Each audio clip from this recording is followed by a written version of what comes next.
And we're back for daily college basketball best bets here on Wednesday, January 21st. We've got a good slate of games today, and I've of course found the 5 best bets for this slate of games today. Yesterday, 2 and 3. We got screwed with bad officiating all day long. I'm going to take my L with UCF Iowa State. It is what it is over there in Ames. But my goodness, we got royally screwed early in the day in the MAC. Something was up when UMass was a favorite at home over Toledo. I mean, the officiating in that game, there was a play late in that game. Toledo was going to have an and one to go up by 2 points, and somehow, which again, you never see this in college basketball, they wipe the and one off the board, and they then, again, this doesn't happen in college basketball, this isn't the NBA, they wipe the points off the board and then reverse the call and call a foul on a hook and hold on Toledo. Again, you just don't do that in college basketball in terms of, changing calls, and they gave UMass the ball and free throws, and flagrant free throws, completely rigged game, not gonna lie. But it was even worse, where the rigging was absolutely horrible in the late night game. I have not seen worse officiating all year long, other than, Idaho State versus Sam Houston early in the year. This was absolutely awful in that Colorado-Kansas game. I mean, again, if you did not see that game, just go search Kansas versus Colorado up on Twitter right now. The Melvin Council steal off the inbound, he was out of bounds. And how about Colorado not fouling at the end of the game? That was odd.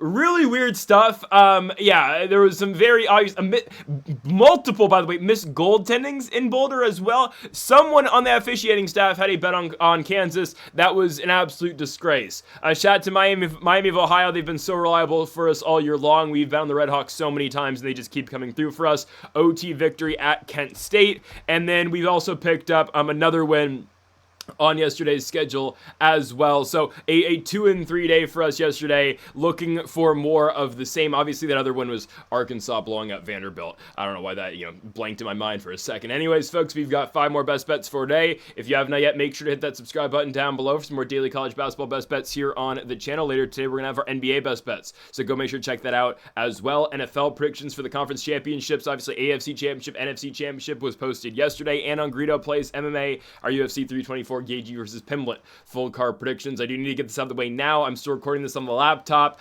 Maybe you could hear it. It's going to go off and on throughout the entire video. I think I mentioned this before earlier in the year when I've had to use my laptop at times. My laptop has a Firejet engine of a fan, so it goes off and on. If you hear a slight fan in the background, it's my computer just going crazy, so hopefully it's not too bad in this video. Okay, on now to the first of our 5 best bets today for college basketball. Kicking things off with an early game. Let's get the day going on the right step, right? Right foot. UNC Greensboro goes on the road to Virginia, specifically Lexington, Virginia, to take on the VMI Keydets. I believe VMI money line's more than playable today. I think it's at a pretty good spot too. If you want plus 110 for the Keydets, again, I think that's fine. I think plus 2.5 is better, so take what you want. But the official best bet is going to be plus 2.5 points for the Keydets at home against UNC Greensboro. 2 bad teams in the SoCon. Let's call it how it is. I know UNC Greensboro has seen a little more success in SoCon play compared to their opponents today in the Keydets, but UNC Greensboro has lost 3 out of their last 4 games going into this one, with their only victory being a razor-thin overtime win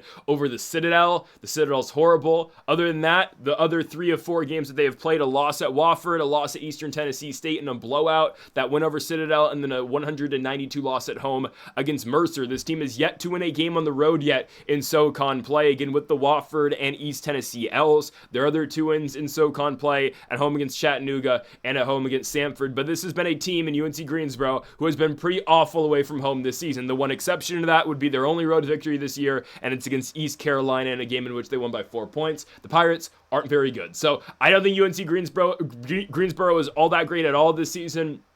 I know the Keydets have struggled, but UNC Greensboro, much better last season. They actually, by the way, did get eliminated by the Keydets in the SoCon tournament last year. They were a higher seed. I don't remember exactly what number seed UNC Greensboro was, but they ended up losing to the Keydets in the first round of the SoCon tournament last year. Regardless, I do believe the Keydets are in a good spot to be competitive in this basketball game. You got to pick your spot with this team, but when the Keydets are on, they are really good. I know their last game was a home loss to the Citadel by a bunch of points.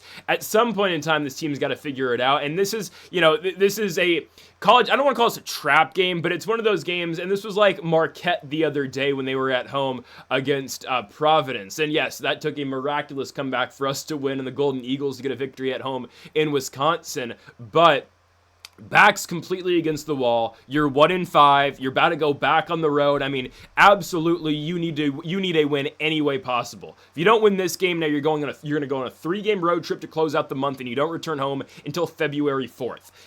Their last loss, absolutely awful. I'm not going to deny that. Losing to the Citadel by 14 points on your own home court, that's absolutely awful. I know, but still, I don't want to say they're due for one, but backs against the wall. It's just one of these games where I believe this team is going to play aggressive basketball. I believe they're going to play with a fire lit under their ass, and I think they are going to really go out here and get off to a hot start because they don't really have another choice, right? You're 6-13, you're 1-5 in SoCon play this season, and I know VMI's had their fair share of stinkers. If they can just get going from beyond the arc, they are dangerous. The game I'll keep talking about all year long for the Keydets was a home game against Loyola Maryland where they beat the Greyhounds by 16 points, and they just got hot from beyond the arc. The player to watch, in my opinion, is Linus Holmstrom. I know Holmstrom has not been great since the Loyola Maryland game, but actually did score 18 against Mercer. This is a very good three-point shooter. If again he can just going, if he can get going, he's going to take a high volume of threes. Obviously, that game against Loyola Maryland, the best of his career, he went 7 for 11 from beyond the arc for 23 points. He's since shot about 20% from three since that game. But I mean, this team again is in a must-win spot. Holmstrom has not been their lead guy recently. It instead has been TJ Johnson, and Johnson's been their leading scorer throughout most of the season. Johnson, 6'7" forward, averages 19 points per game for the Keydets, just put up 20 in their last game against the Citadel. Former Lipscomb player, now obviously here over in Virginia. We just need VMI to get hot early, and I think if they can put pressure on UNC Greensboro with this game being at home, I do think they have a pretty good chance to win. Guys, we've seen UNC Greensboro, sure, score some, get some games into the 70s and 80s, but this is still a lower scoring team, and we just need the Keydets to hit their shots, and I think they're going to be in a decent spot to win this game. Again, we already detailed the struggles UNC Greensboro has had on the road this season, and this is a team that is, you can say, is being carried by Justin Neely. Neely does so much for the Spartans. Senior forward out of Miami Beach, Florida, averaging 16 and 11.5 per game this year. He is third in all of college basketball in rebounds per game this season, coming off of a game against Citadel where he had 23 points and 16 rebounds. Again, he's going to do a lot for this team, is Neely. I believe a 6th-year college basketball player. I think this is a 5th year, 4 years over at UAlbany. I believe had some injuries now here in his senior season and his redshirt senior year with the Greensboro Spartans. Neely again averaging 16 and 11. KJ Younger, their other good scorer, alongside Donald Whitehead Jr., but you get Younger, who's averaging 13 points per game. This is a true freshman for the Spartans, and Donald Whitehead as well, who is an undersized point guard at 5'10", but is averaging 12 per night currently. Again, it's all dependent on the VMI shooting. Again, Linus Holmstrom, if he gets hot, he's really good. Again, their best player, though, is going to be their big in TJ Johnson, and that's a matchup we are going to have to watch for most of this game. It's going to be the two best players on the court in Justin Neely and TJ Johnson. We'll see if VMI matches up Johnson against Neely because they have other forwards who I think maybe more equipped for that matchup, but we'll see. Again, at least scoring-wise and side to side, we're going to see the two best players on each team, both forwards, TJ Johnson and Justin Neely, going back and forth. At least that's what I would expect to happen. Mario Tatum, another, kind of big scorer for VMI, is averaging 10 per game. But again, TJ Johnson is the guy to look at. I think VMI is very capable of keeping this game close. We have not seen a great performance out of this team since their victory over Chattanooga. Hell, that's their only win so far in SoCon play, as they are 1-5. That was their second SoCon game, and obviously they haven't won a game since, losing at East Tennessee 81-67, losing at Furman 69-48, losing at home against Mercer 77-67, and then that Citadel loss 82-68.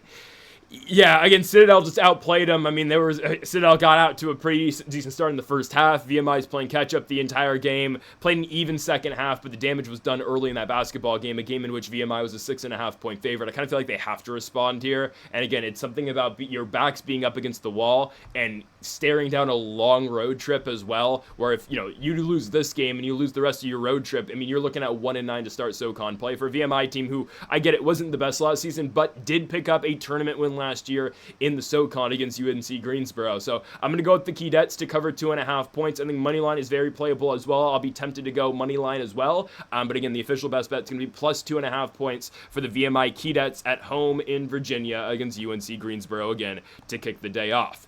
On now to our second best bet of the video. A pretty big game, honestly, in the CUSA, as we have got the Liberty Flames going on the road to Bowling Green, Kentucky to take on the Western Kentucky Hilltoppers. Give me Liberty, man. Liberty has dominated the CUSA all year long, and it's something that we have seen since Liberty has made that run, obviously made that switch from the ASUN over to the CUSA. We've just seen straight dominance out of the Flames, and I believe that's going to continue this year. Hell, it has continued this year, as Liberty is already 7-0 this season in the CUSA conference.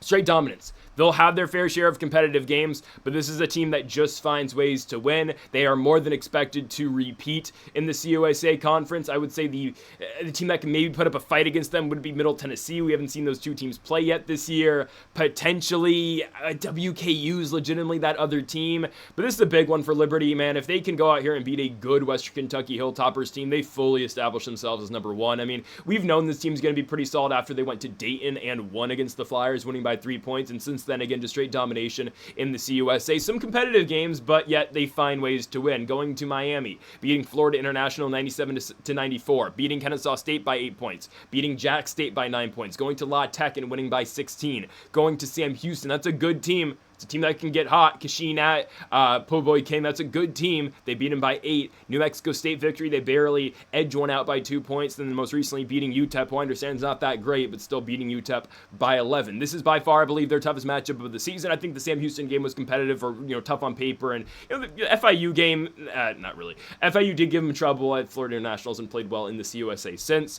It's a big game, though, for Liberty, but it's a Liberty team that, by the way, beat FAU early in the season by 20 points. We've seen how much success the Owls have had this year in the American Athletic, and Liberty beat them by 20. Liberty they just don't have many losses this year. Only 3 losses all year long, losing to Townsend at home, losing to Bradley, and losing it to North Carolina State over in Raleigh. I mean, you're okay with some of those L's. The Flames have been consistently the best team in the CUSA last year, another dominant run for the Flames. Sure, I mean, they did have their fair share of hiccups last season in the conference, but ultimately, they go to the conference tournament, beat UTEP, Kennesaw, and Jack State to go, obviously, to the NCAA tournament, and they were just simply outsized by Oregon. We saw that one coming. We saw that one, all the way. But this is the Liberty team now that is truly building up a program in the Conference USA. Again, they were dominant in the ASUN for so many years, and here we go again. I like Liberty quite a bit, man. There's some good players on this team. Brett Decker is their leading scorer, and usually, again, the way that Liberty basketball has always gone, there's always one guard that's going to dictate their style of play and dictate, their scoring. It's usually a point guard. That's pretty much the entirety of Liberty basketball for the last decade, right? Last year's Talon Peter, who averages 14, and Caden Metheny. A while ago, it was Darius McGee on this team back in 18. Was it Darius McGee? I believe.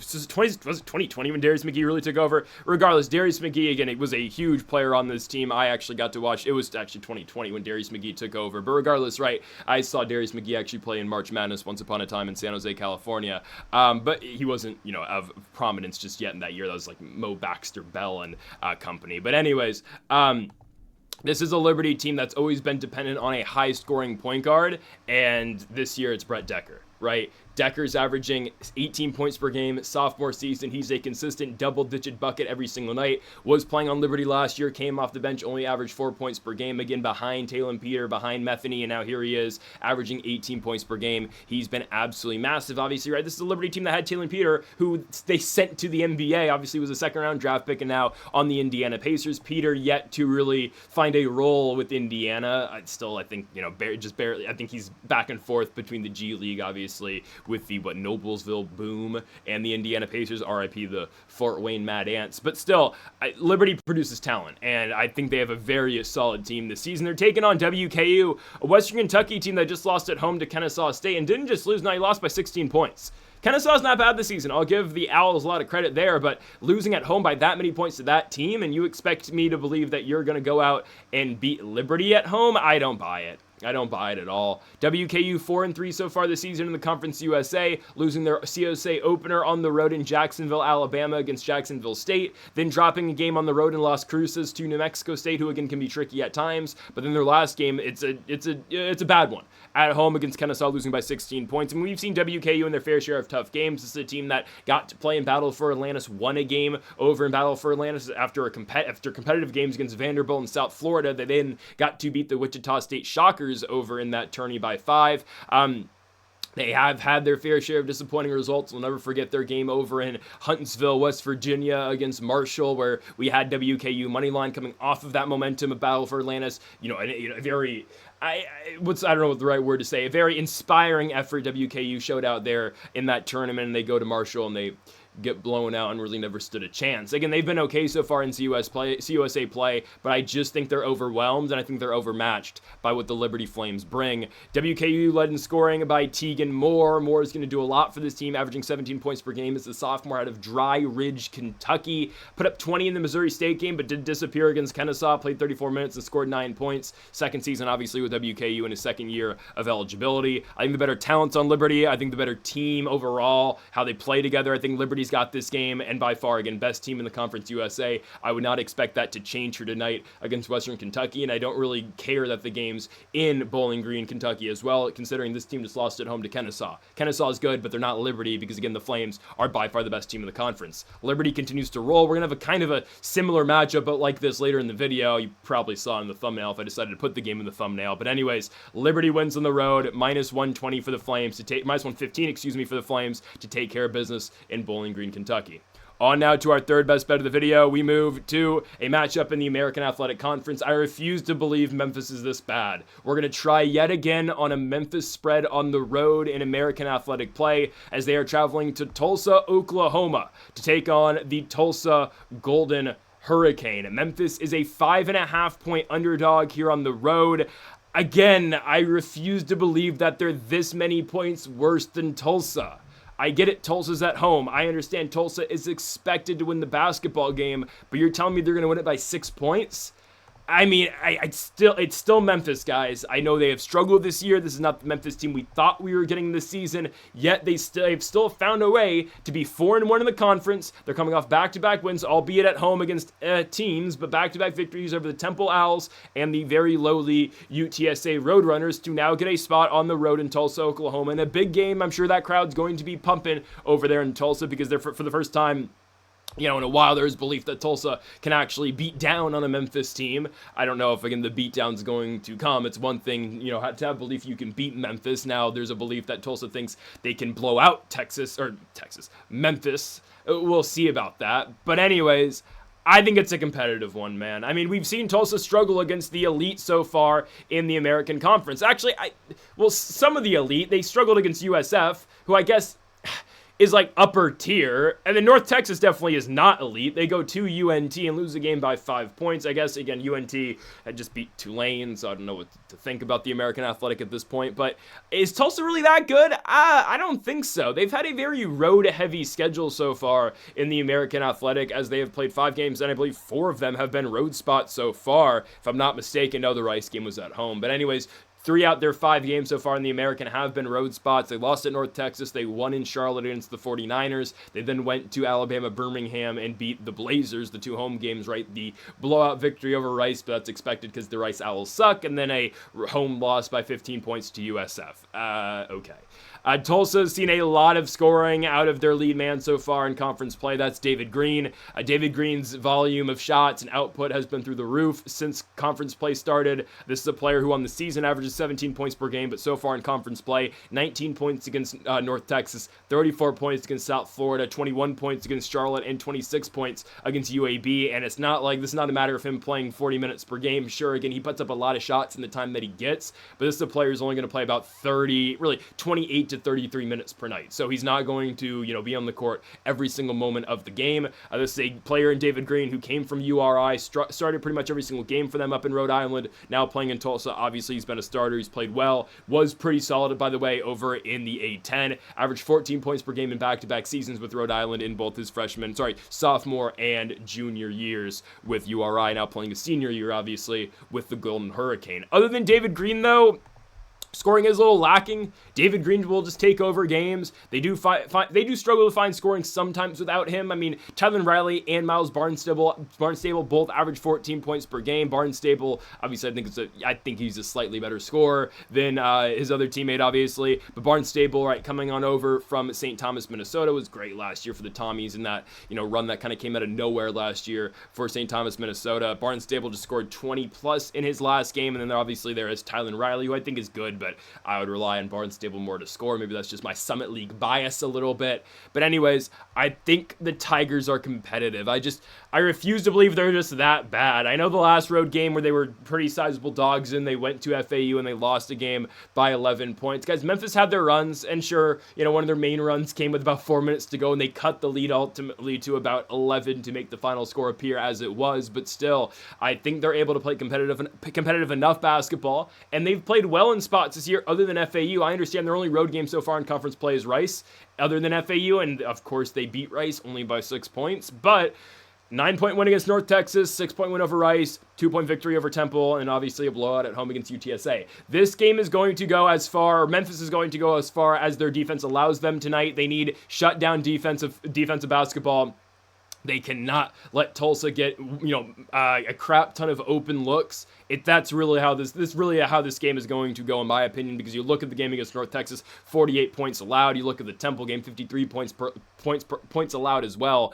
Just got to play lockdown defense, and I think they're in a good spot. I mean, this is the same team, by the way, that beat USF early in the season, only lost to Ole Miss on the road by 6 points, lost to Purdue by only 9 points, lost to Wake Forest by 1, beat Baylor, lost to Vandy by 7 points, lost at Mississippi State by 5 points. I mean, they've been able to play competitive games all year long. They just need to go into Tulsa and do the same thing. I mean, there's a difference playing this team, and there is, SEC squads like Vanderbilt, Mississippi State, and obviously the Purdue Boilermakers, who I understand just lost to UCLA yesterday, but it is what it is. I'm going Memphis on the road, plus 5.5. I still don't think they're that much worse than these other American Athletic squads. Memphis on the road covers 5.5. On now to our fourth best bet of the video. We're going to have back-to-back late night spots to close the night. Let's go now first to Los Angeles, California, to USC versus Northwestern. I do believe this is a USC blowout. Same line here, though. We're just going to be taking the favorite, minus 5.5 for the USC Trojans at home against the Northwestern Wildcats. I just need USC to get hot from beyond the arc. Oh, that, and I just need them to get out and start running all game long. Northwestern shouldn't be able to hold up with this team. Obviously, Martinelli might be able to. The rest of Northwestern, yeah, not that good. Okay, I haven't talked much about Northwestern basketball this season because what is there to be talked about? Nothing. They do play Penn State in a couple games. That is on the 29th, and that is going to be obviously potentially 0-9 versus 0-9, as currently Penn State, just like Northwestern, is 0-7 in the Big Ten Conference. But Northwestern currently is making the West Coast trip. This is a spot where I just don't think they're going to be prepared to play. Why? Again, you're already 0-7 in the conference. You've had a bunch of games where you haven't covered this line, and now you got to go cross-country from the Midwest, from Evanston, Illinois, over to Los Angeles, California. You got to get acclimated to California, to, again, the time change and whatnot. It's the only West Coast trip you're going to make all year long, and right away you got to play USC. Again, we see this all the time with teams, usually the second game. Teams are, more well off for, at least in either the Pacific Northwest trip that teams make into the Big Ten, or the SoCal trip teams make into the Big Ten, or if you want to see the ACC, the NorCal trip teams will make to play Cal and Stanford. I understand USC, Purdue kind of went the opposite, but here's the thing. Purdue played USC really tight, and I still felt like they were a little bit rattled going into the UCLA game, and UCLA beats them, obviously, with the Tyler Bilodeau game-winning 3. So we've seen teams just go out west and struggle, and we've seen, again, potentially the second-best team in the Big Ten, third-best, maybe if you want to say Nebraska's better than them, which I think if Purdue and Nebraska played, I think Purdue probably beats them 7 times out of 10, but still, hey, Nebraska's undefeated, got to give them credit. We'll see if they remain undefeated after their game in Ann Arbor. I think it's next week, I could be wrong, or later this week. I need to figure out when that game is, but regardless, if Purdue's struggling to make the trip over to the West Coast, or at least California, to take on UCLA and USC, then what the hell is Northwestern going to do? I mean, I fully just expect this team to struggle quite a bit on the road. I mean, we've seen Northwestern consistently struggle so far in Big Ten play. Obviously, again, there's a reason they're 0-7. How about a 12-point loss at Wisconsin? Competitive home loss against Ohio State, but again, let's really just key on some of the road games. I mean, we can talk about all of them. Minnesota 6-point L. Michigan State game on the road losing by 10. Rutgers game was competitive overtime loss. 11-point loss to Illinois. 19-point loss just at home against Nebraska. Now you got to go on the road. They just struggle to score beyond, obviously, their best player in Nick Martinelli. Martinelli's great, one of the best scorers in college basketball. I mean, how much of that is, well, they need Martinelli to score. Nobody else can score at all, so obviously he's going to get all the shots. He's going to average 24 points per game. I mean, Martinelli averages the second most points per game in college basketball, currently with averaging 24 a night. The only player that averages more is Dior Johnson, who... I don't know much about the situation over at Tarleton State. Real quickly, I want to talk about this. Dior Johnson is one of the highest scoring players in college basketball, yet he doesn't start and he doesn't play the clutch minutes, and he has to beg his coaches to get back in games. In his last game against Utah Tech, he only scored 11 points in 19 minutes. I believe there's some locker room problems and some off-the-court issues with Dior Johnson. That has to be the case. At least this is what I've seen on Twitter. But anyways, Martinelli, technically, if you want to say this, is the highest scoring starter in college basketball. Again, Dior Johnson from Tarleton State, not a starting basketball player, who does average, 0.4 more points than Martinelli does. But Nick Martinelli obviously had a monster year last year in his junior year, averaging 20.5 points a game for Northwestern. Now he's averaging 24 per game for Northwestern. The problem for the Wildcats is, what the hell do they have beyond him? Arrington Page averages 13, Jaden Reed averages 12, but you just don't get consistent scoring anywhere beyond Nick Martinelli, and that's a problem, especially when you take on USC. Again, USC, you're going to get a different Trojans team, it feels like, half the time you watch them, but still, I think the high-scoring nature of them, at least that's the way they usually play, should be enough tonight. I really think so. A team that still, they've been without Rodney Rice, obviously, for a long time now, but a team that still has reliable scorers in Chad Baker-Mazara, in Ezra Usar. I think they should dominate this game. I really believe this is just a game where USC gets out and going early, and Northwestern's just playing, catch up the entire game. It really feels like a one-sided one, in my opinion. We know what Chad Baker-Mazara is capable of doing, averaging 19 points per game. Ezra Sarr averages 16 per night. USC is coming off of a tough L in their last outing at home to the Purdue Boilermakers, losing by 5. But what have they done to East Coast teams already this season? Well, Maryland goes cross-country. Sure, a more, a longer trip than what Northwestern has to endure, but Maryland goes from, obviously, Maryland. They go all the way from the East Coast all the way to LA. They lose the game over in USC at USC by 17 points. That's the only team so far that's had to go cross-country except for Purdue, who, again, it's a different standard that we watch Purdue by. Purdue goes to UCLA. They lose at UCLA. They almost lose to USC as well. I just think we're going to see a struggling Northwestern team. It's a team that already struggles to score beyond Nick Martinelli as it is. And now you got to go cross-country and play USC, who I will say is not the best defensive basketball team. Still, though, Northwestern struggles offensively pretty much against everybody. And I do think the scoring out of Mazara, out of Ezra Usar, potentially we do get, Jordan Marsh has had some better games recently, depending on the night, but they are playing Jordan Marsh a lot more, so there's that. He did score 20 in the Maryland game. He played 30 minutes against Purdue. We'll see what Jordan Marsh, who, again, is one of their point guards, 5'11", we'll see what he does tonight. I just think USC's got more talent. I think, Northwestern, Nick Martinelli is a phenomenal player. I'm not going to deny that. Other than him, though, they just struggle a lot. And 5.5 points I just don't think is enough for USC. I think they should dominate this basketball game, especially with the travel being a big factor as well. I'm going to go with the USC Trojans at home, minus 5.5 points in one of the late night spots against the Northwestern Wildcats. On to our final best bet of the video, we move to the Mountain West Conference as the undefeated Mountain West San Diego State Aztecs at 7-0 go on the road to Phoenix, Arizona to take on the Grand Canyon Lopes.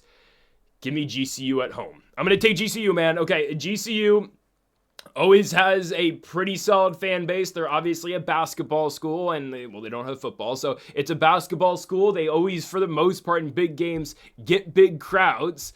I think they're going to show up. I think GCU is going to be playing with confidence in this game, and I think they're going to find a way to knock off San Diego State and give them their first L in Mountain West play, man. Mountain West play has been just crazy. Yesterday, did anybody expect UNLV to go into Utah State and win outright? That was absurd. Utah State is looked at as being, a top 30 team in the country, and UNLV, who struggled mightily in their non-con play, losing to the Montana Grizzlies at home. UNLV has just turned it around in Mountain West play. They're 5-2, and they walk into Logan, Utah, and beat Utah State. So here we are now, as we've got Logan, Utah. I'm pretty sure Logan, Utah is Utah State, right? That's not Utah Valley, right? I'm pretty sure it's Utah State. Anyways, SDSU going into Grand Canyon feels like a trap. And it's like, well, GCU's good as it is. It's not like this is just a straight trap game where, it's a very mid team and they're just, they're playing their Super Bowl. No, GCU is solid. And they've played good basketball at home. And again, why do we feel confident about this? They just beat Utah State. And I know maybe beating Utah State doesn't hold the same weight now as UNLV going to Utah State and winning, but still, GCU's ability to beat the 23rd ranked team in the country at the time by 10 points at home in Phoenix, that means a lot. And it's a team that doesn't really lose at home other than Colorado State. Let's forget we saw that. That one's confusing, I will say. They did lose to Youngstown early in the year too.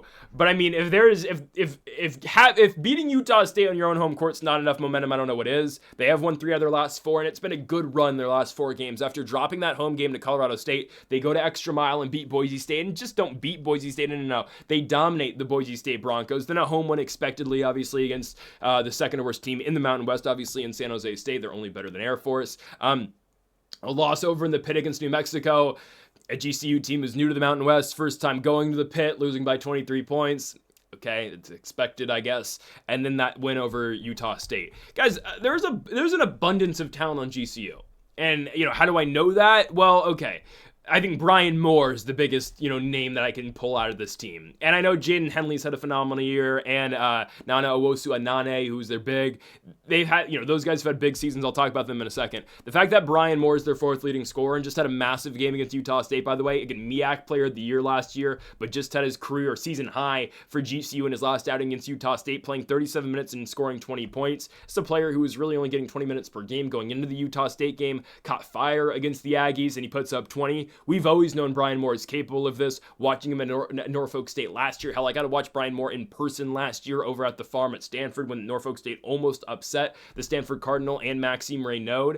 Brian Moore Jr., very phenomenal player, averaged 18 points per game, led Norfolk State to a MEAC championship game last year. MEAC championship, they did win it last season in a nail-biter against, oh goodness, I'm blanking on who they beat last year in the championship game, but regardless, I think it was South Carolina State, I believe it was.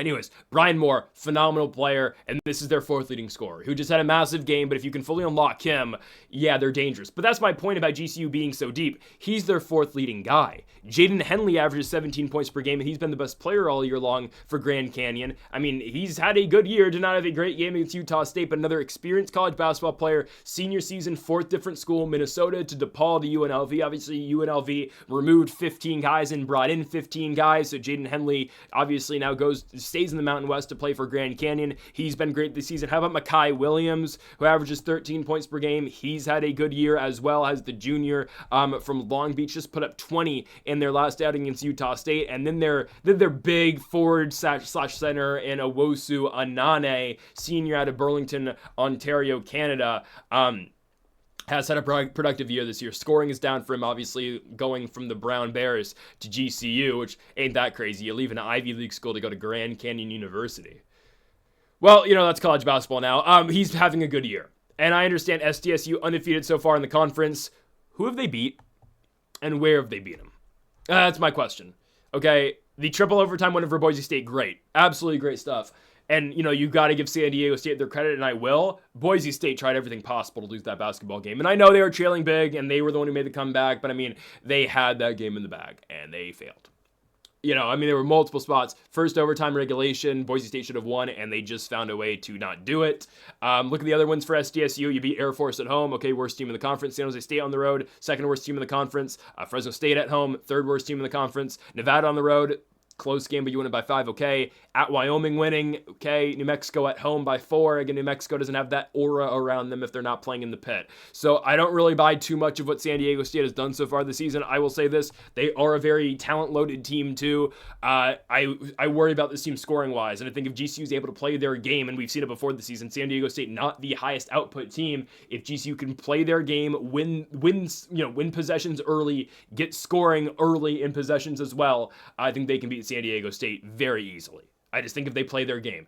SDSU led by BJ Davis is averaging 11. Reese Dixon Waters is averaging 11. Miles Bird averaging 11. Again, scoring is not a strong suit for the SDSU Aztecs. They want to play solid defensive basketball. They want to lock you down in the perimeter, and they want to play a slow-paced, low-scoring game. As long as GCU plays at their momentum, their pace in front of their crowd and their building, I think Grand Canyon should win the basketball game. And this does just feel like the spot where SDSU loses their O in the Mountain West Conference. I think Grand Canyon has them beat. I really believe so.